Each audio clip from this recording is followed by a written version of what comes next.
Yr olygfa gyntaf sy'n fy ngwynebu wrth gerdded allan o'r tŷ yw'r chwarel. Does dim wedi newid i ni sy'n edrych arni bob dydd, ond mae hanes ei gorffennol yn frith o atgofion. Ychydig iawn oeddwn ni'n sylweddoli yn ystod fy mhlentyntoedd y gwaith caled oedd yn mynd ymlaen yng Nghrombil Mynydd Elidir. Dechreuodd fy nhad ei gyfraniad i dwf y diwydiant llechi yn fachgen ifanc iawn. Teithiau ar y fferi drosodd o'i gartref ar Ynys Môn yn wythnosol, a threulio'r wythnos yn y barics, a byw yno o dan amgylchiadau truenus. Nid wyf yn cofio iddo erioed sôn am ei amser yn y barics. Roedd yn dipyn o syndod i mi yn ddiweddar weld ffilm a wnaethpwyd pan gaiwyd y chwarel. Roedd rhan o'r ffilm yn dangos fy nhad yn sgwrsio a rhai o'i gydweithwyr ac yn sôn am y profiad o fyw yn y barics. Barics am yna i aros am wsos. Digon digalon gofio beth ydyn nhw gyn ifanc 4 ar 10 oedd yn ydyn nhw. Ac i meddwl bod ti fod yn aros am yna am wsos. Dim gweld hogan. Oedd i gael lot o hwyl falle na fyd os. Mynd o'r wrth y chwain mwyaf. Chwain o na chwain? Chwain. Bob dim na llygod mawr. O, mae gwyliau i. Bob dim na.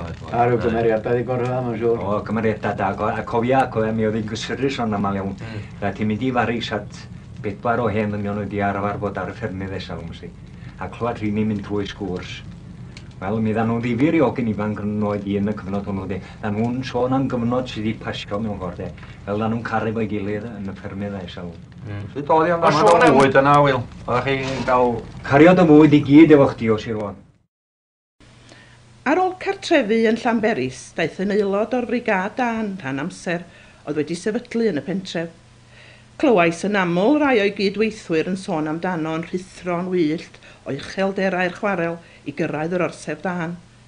Gwipio i lawr llwybr Main a chwythau'n ei wylio'n mynd yn wyllt a hyd ffordd Bontbala i ateb yr alwad. Tra'n blentyn, doeddwn ni ddim yn ymwybodol o'r peryglon a wynebau llawer o'r chwarelwyr tra wrth ei gwaith bob dydd. Rwy'n cofio unwaith un o'i gydweithwyr yn galw heibio'r tŷ hefo'r newydd bod fy nhad wedi ei gludoi'r ysbyty yn dilyn damwain.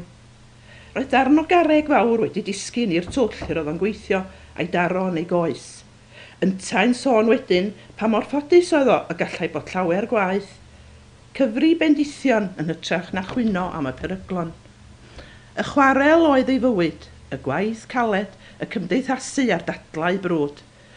Mae'n siŵr ei bod yn ergyd drom pan ddaeth hyn i gyd i ben a chau y chwarel yn 1969 ac yntau'n 56 oed. Ceisiodd droi ei law ar ambell i waith byr dymor yn ystod y misoedd i ddilyn, ond 2 flynedd yn ddiweddarach bu farw yn 58 oed. O edrych yn ôl, mae'n siŵr bod diwedd y chwarel yn ddechrau'r diwedd ar ei fywyd o, bod yr amser a dreuliodd yno yn 20 mlynedd o lafu'r caled, roedd yn rhan anatod o'i fywyd.